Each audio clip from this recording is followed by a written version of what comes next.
let's dive into the basic principles of financial literacy. Let's get into it.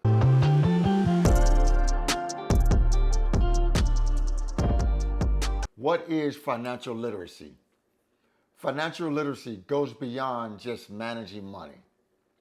It includes a spectrum of knowledge and skills that enables us to navigate the complex world of personal finance, planning for the future, and achieving our financial goals. The 5 principles of financial literacy.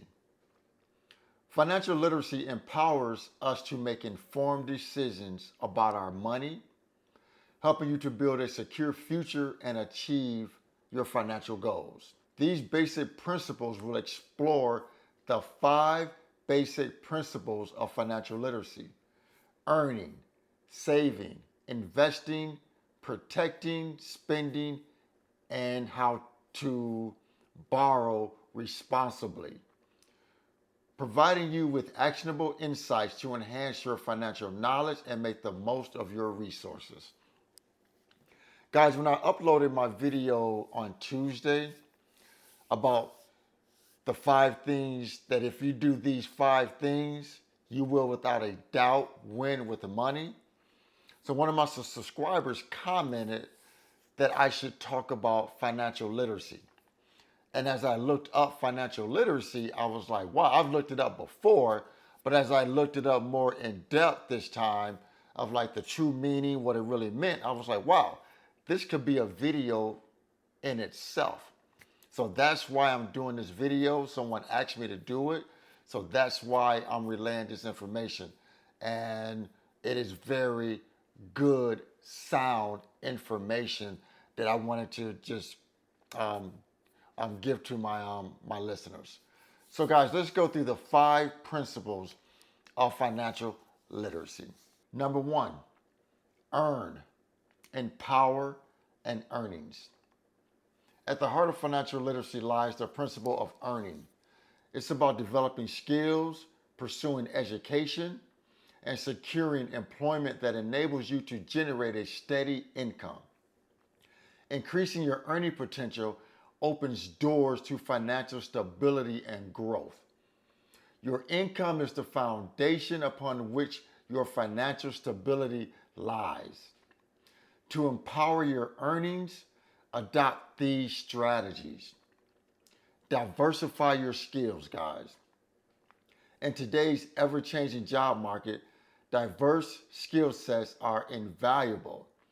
Invest in learning new skills or expanding your expertise. The more versatile you are, the more opportunities you will earn. Negotiate your worth. Don't shy away from negotiating your salary or raise.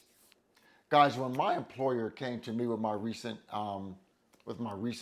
promotion, when they came to me, I don't know if you guys ever heard about it, heard me tell this story this past summer, but I wasn't even looking to get promoted.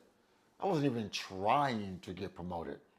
But because I've been with the company a long time, I've been with the company going on 14 years now, I'm very solid in my performance. So they came to me with an opportunity. The first salary they offered me, I turned it down. I said it wasn't enough. Because I knew it was going to require more time for me, more stress. So I said no. That salary isn't enough. They came to me again with a second offer. Again, I turned it down. Then the third time, I gave them what I said I wanted, and it was immediately accepted because I know my worth. I know what I bring to the company, and I know what I've been bringing to the company over the last 13 plus years.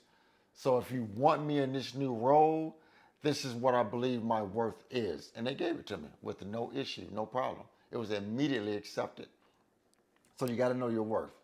Number 2, save and invest, planting seeds for the future. Saving money is the cornerstone of financial success. A well-structured savings plan involves setting aside a portion of your income on a regular basis and creating an emergency fund. and also working towards short-term and long-term objectives. Here's how you strengthen this principle. An emergency fund should be 3 to 6 months of emergency expenses, of your household expenses. And the reason you want this is so if you were to lose your job, you can run your household and not be under tremendous stress until you find other employment. It's crucial to have an emergency fund. Guys, do you know 60% of Americans cannot come up with $500 today for an emergency, for an unplanned emergency, without using a credit card? 70% of Americans cannot come up with $1,000 liquid cash in an emergency without using a credit card.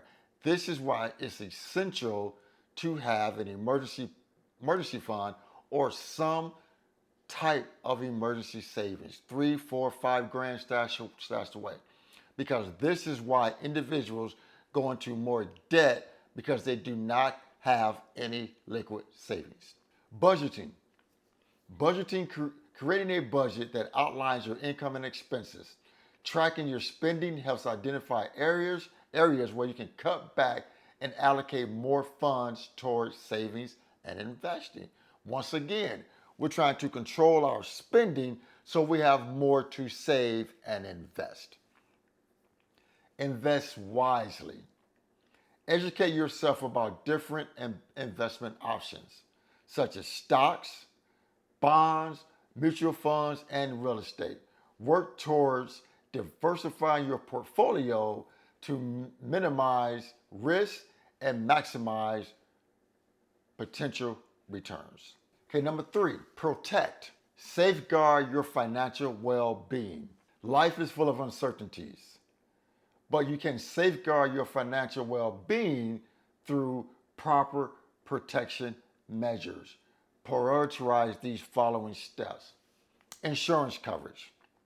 Like at work, I have long-term disability, short-term disability. Of course, I got life insurance through my employer, health insurance, things of that nature. So if something was to happen to me, my heirs, my beneficiaries, can take care of things that I would have needed to take care of. You know, they can my home right now. Like if I was to unexpectedly pass next week, at least would be money available so my children can pay the mortgage, take care of the household essentials until they got the house sold. I've already told my kids, do what you want to do with my house. Sell it, get the money, keep it, rent it out. It's up to them. That'll be a decision they would have to worry about, because if I'm not here, if I'm gone, passed away, it won't be my decision to make anyway. So I told my kids, do what you want with the house. Estate planning. Regardless of your age, having a will and an estate plan ensures your assets are distributed accordingly to your wishes and minimizes potential conflicts. You want to be covered there. Identity theft protection. Safeguard your personal and financial information by using strong passwords, regularly monitoring your accounts, and being cautious about sharing sensitive data online. Guys, when it comes to stuff like that, I'm on it. I'm a maniac about that. You know, I got protections, all types of protections on my credit cards, my debit accounts.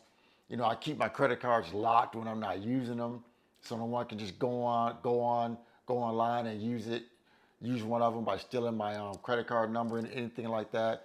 I got everything. Anytime each credit card is used, I don't care if it's $1, I'm getting notified. I want notification because I want to stay on top of this, because if I was to suffer any type of or some type of identity theft, that is a headache. It's never happened to me before, but I know individuals that it has happened to, and it has been a headache. So I do everything I can to safeguard myself with all these protections. You know, having life insurance, having long-term, short-term disability, you know, having identity theft protection, all of that. Number 4, mindful and purposeful spending. Your spending habits play a significant role in your financial journey. Being mindful and purposeful about your spending can lead to greater financial freedom. Here's how to master your spending. Guys, that is so true. Why do people go into debt? They go into debt because they don't have control of their money. They're living above their means. They're trying to keep up with the Joneses.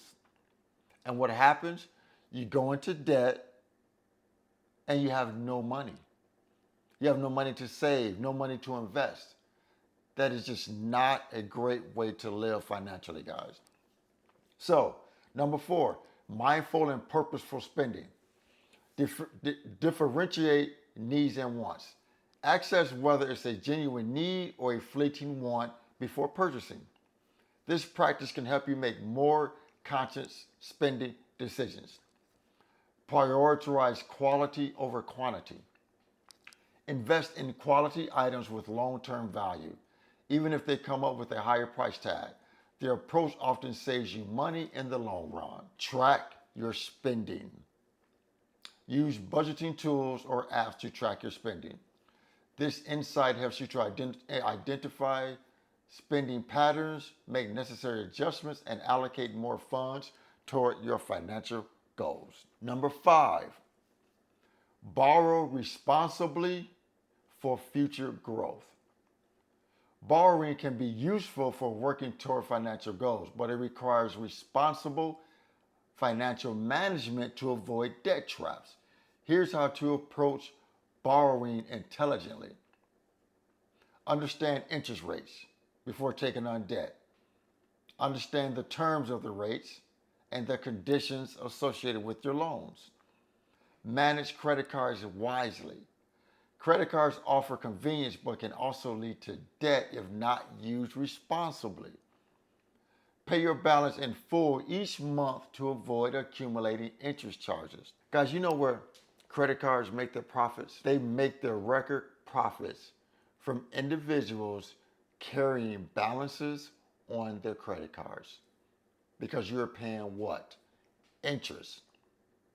So every time a bank approves someone for a credit card and they give you that credit limit, they are basically betting that you're going to run it up and not pay it off.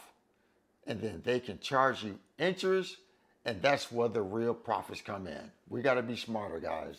We have got to be smarter with these credit cards. I call them plastic snakes. We have got to be smarter and keep ourselves out of debt with credit cards. To me, my opinion is, if you can't use a credit card and pay it off within 1 to 2 billing cycles, then you shouldn't be using a credit card at all. That's just my personal opinion. Next, strategic debt. With some debt, like student loans or a mortgage, can be strategic. Always borrow within your means and have a clear plan for repayment. I'm gonna be honest with you guys. I agree with that for mortgages, but student loans, a lot of people are saying right now, student loans, people that are going to college are just not getting the bang for their bucks right now. A lot of people are opting to go to trade schools and things of that nature because they're getting more bang for the buck and they don't come out in hundreds of thousands of dollars in student loan debt. That is my opinion. You know, and I want to throw one more thing in here, guys. Car loans are a super wealth killer. I understand everyone cannot go out and pay cash for a car. That's understandable. But everyone doesn't need to go out and pay $700, $800, $900, $1,000 a month for a car. It's just a car to get you from point A to point B, to get you to work, back home. Travel with your kids, back home. Understand that everyone needs a safe, reliable car. But paying $700, $800, $900, $1,000 for a month for a car is on the side of insanity. You don't have to do that to have a nice, reliable car. Car payments and credit card debt are probably the top 2 wealth killers that will keep you broke and in debt. So guys, those are the 5 principles of financial literacy. Please remember to like the video, guys, share the video, and most important, please consider subscribing to my YouTube channel, Frank Talks Money. And with that, guys, remember, financial decisions you make today will impact your financial life tomorrow. Thanks for tuning in. Frank Talks Money. I am out.